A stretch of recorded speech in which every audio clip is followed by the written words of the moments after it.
अस्सलाम वालेकुम स्टूडेंट्स। उम्मीद है कि आप सब लोग खैर खैर से होंगे। बेटा थर्ड चैप्टर बिजनेस स्टैटिस्टिक्स का हमने इसको कंप्लीट कर लिया था, इसके न्यूमेरिकल प्रॉब्लम्स को। आज हम इसके शॉर्ट क्वेश्चंस यानी कि एमसीक्यूज को पहले डिस्कस करेंगे। The central value, question number 1 है, the central value which represents a set of data is called measure of central value, दरमियानी वैल्यू। तो आपको याद होगा कि आप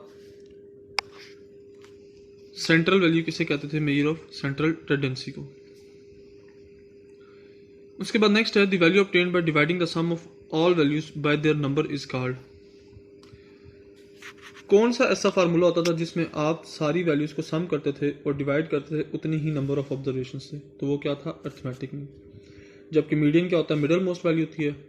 मॉड क्या होता है आपके पास, मोस्ट फ्रीक्वेंट वैल्यू। और सिक्योनेस क्या होती है आपके पास, शेप चेक करने के लिए, डिस्ट्रीब्यूशन।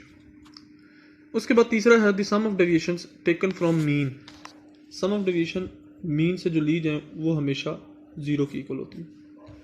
इसी तरीके से sum of deviations of observations is 0 if deviation are taken from arithmetic mean. Again वही बात है कि सम ऑफ डेविएशन क्या होती है, ऑब्जर्वेशन 0 होती है जब कब, किस वाले फार्मूले में, अर्थमेटिक मीन है।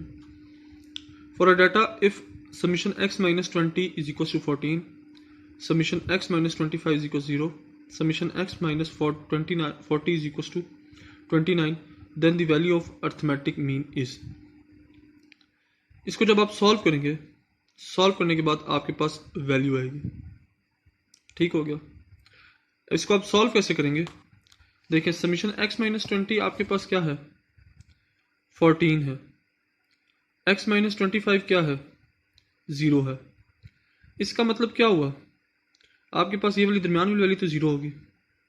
x माइनस 40 और x माइनस 20 इन दोनों वैल्यूज के लिए, और यहां से आप अपना ऑप्शन टिक कर लें, जो कि आपके पास क्या है, 25 है। ठीक है, जो कि आपके पास क्या है, 25, यानी कि ऑप्शन बी। वो कैसे, आपके पास दरमियान वाला तो 0 हो गया, जो बाकी दोनों वैल्यू से 29 माइनस 14 करें तो डायरेक्टली आपके पास क्या आ गया, 25। Sum of division from arithmetic mean is always equals to 0। Again वही ऑप्शन 3 से रिलेटेड था। The smallest and largest value of any given class of a frequency distribution are called class limits. Smallest और largest value को हम क्या कहते हैं, class limits कहते हैं। The difference between the upper class and lower class boundaries of a class are known as. Difference जो होता है उनके दरमियान डिफरेंस होता है उसको हम क्या कहते हैं, class interval. The number of observations और objects falling into a particular class is called. The number of observations और objects falling in a particular class is called class frequency, जितनी नंबर ऑफ ऑब्जर्वेशन है particular class में। इसी तरीके से next है, a class with class interval size क्या होता है, number of observations falling in the class, नहीं, the difference between the values of upper and lower class, difference between the largest and small, B option, the difference between the values of upper and lower class boundaries. Mid point of upper limit of one class and the lower limit of the next class is.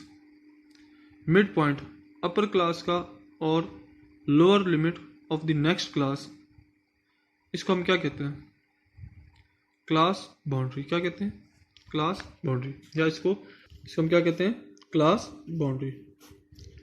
Next है, the average value of lower and upper limit is.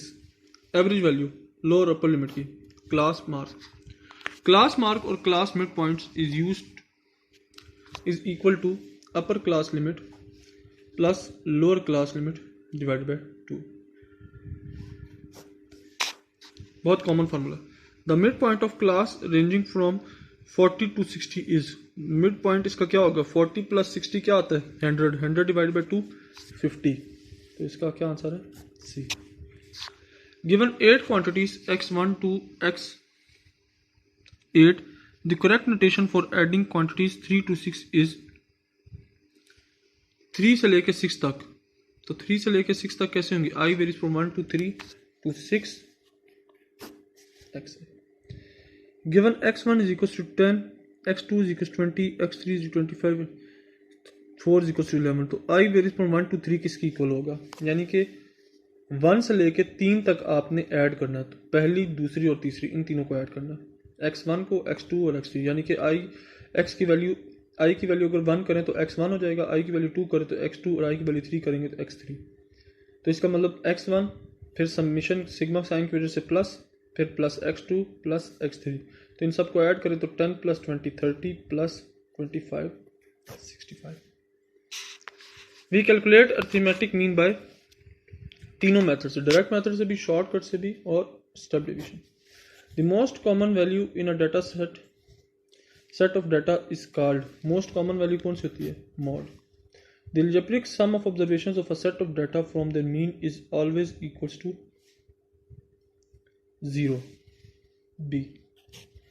Next है the sum of squares of deviation from their mean is always minimum, squares of observation होगा तो हमेशा minimum होगा। आज के दिन के लिए बेटा आपके हाफ MCQs 20 MCQs हैं, इनको याद करें अच्छे से।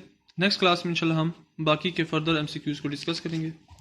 अपना ख्याल रखिएगा। पेपर पॉइंट ऑफ व्यू से ये नहायत इंपॉर्टेंट MCQs हैं, आपके पेपर में इसमें से काफ़ी हद तक MCQs आते हैं। ठीक है बेटा, थैंक यू सो मच, अल्लाह हाफिज़।